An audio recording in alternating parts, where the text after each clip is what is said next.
you probably saw James McClean was in feisty mood yesterday, but there was other stuff that he said that was embargoed until this morning.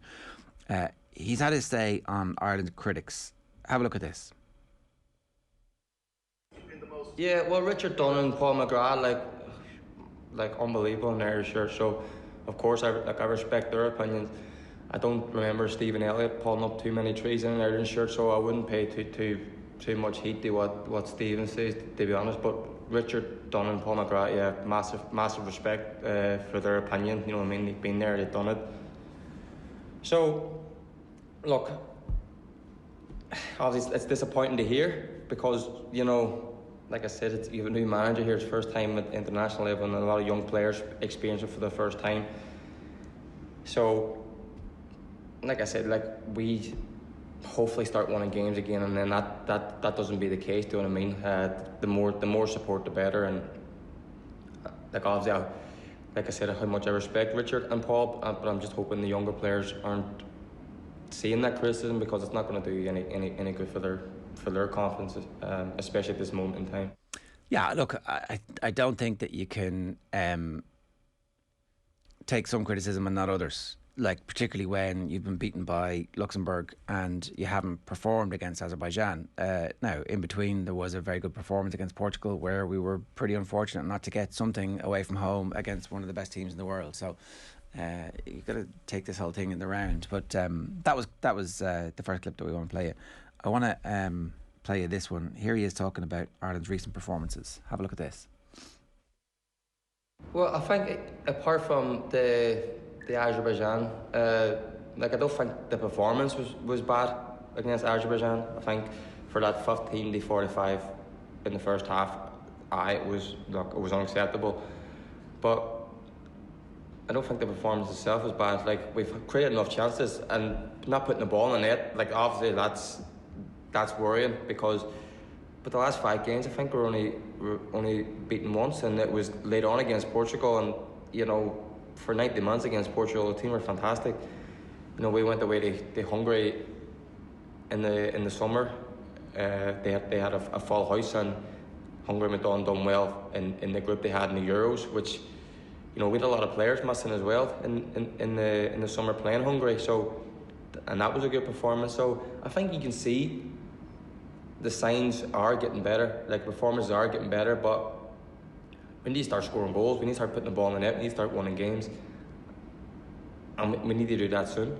But I think the performances show recently that, you know, we are making progress. And I know it's difficult to say, you know, stick with when we have months and, you know, so long. But I think it's easy to say, oh, we're not getting the rub of the green, but we have to make that look ourselves. And I think we're so close to getting that one, and hopefully then, you know, that'll kickstart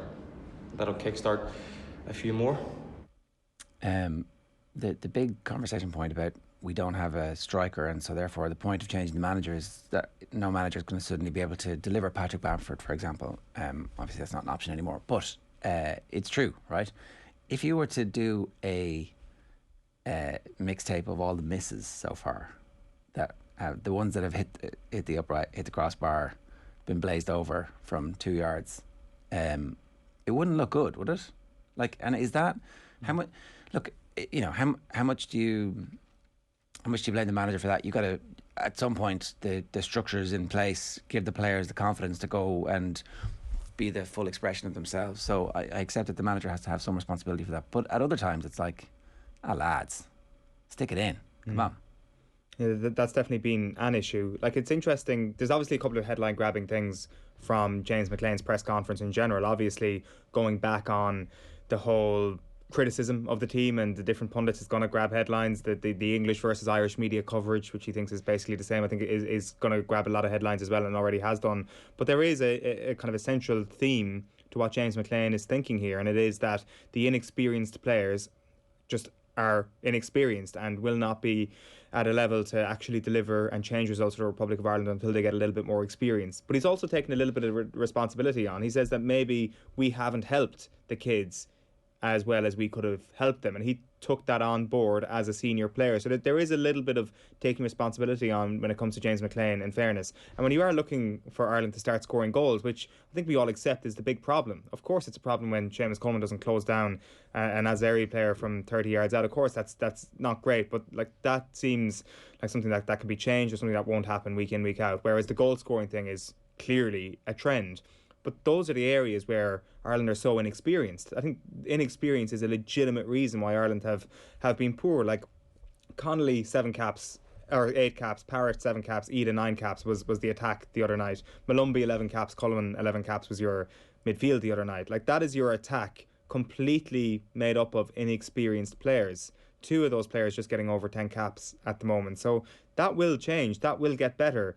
Now, whether or not that actually leads to greater composure in front of goal, I'm not sure, because the moments you refer to, the lads, stick it in the back of the net, don't just refer to the younger players. James Collins had a terrible miss against Luxembourg, if I remember correctly. Obviously, there was the Harahan miss against Slovakia at the very start of the campaign. So it's not just the kids that are missing chances. And Seamus Coleman, even the other day, when he blazed over when he gets that opportunity inside the box. Granted, you're not expecting your right back to net every single time he gets a touch in the box. But I think there are legitimate reasons as to why that particular area of Ireland's play is falling flat at the moment. And McClean, in fairness to him, pointed it out in his less I guess explicit quotes over the last couple of days. Yeah, and look, the comparing the Irish media to the English media hasn't gone down well with the Irish media, funnily enough.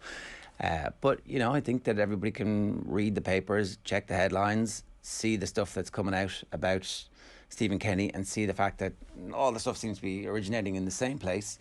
And other people have had fairly consistent views and go, actually, you know what? How different is this from what you would get with the English tabloids? Maybe there's less of the photographic stuff that historically you would have seen with the Irish media now than you would have seen with the English media. But I think they've changed. They've that kind of being able to put somebody's face on a dartboard, or being able to put somebody's face, or sending a Kermit the Frog. Isn't that what was it? Kermit the Frog or Miss Piggy that they sent to one of the Steve Staunton press conferences? Maybe the media doesn't do that anymore. So maybe things have changed.